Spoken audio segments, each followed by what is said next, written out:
ঐ গৰু তই আজি অকলে আহিলি যে লগৰকেইটা কেনি গ'ল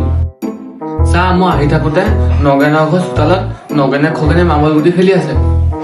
আৰু মিতালী হাগনি হৈছে বুলি কৈছে মই তেহেঁতৰ নিচিনা নহয় ন মই হাগনি হ'লেও আহিম হয় নেকি ঠিক আছে বাৰু এতিয়া তই ABC কেইটা কচোন A for apple তেনেকে ক এপল পঢ়িব লাগিব ন ক A for apple, B for ball. ঐ এইবোৰ কি পঢ়িছ A for apple ঠিকে আছে B for ball নহয় বল ঐ পাছৰ C for p C for set. এই মূৰ্খ গৰু গৰুৱে হৈ থাকিবি তই হা C for cat set নহয় মূৰ্খ যা কেলা ভাগৰ লাগিছে তই আহি কি লৈ কৈছ যা কেলা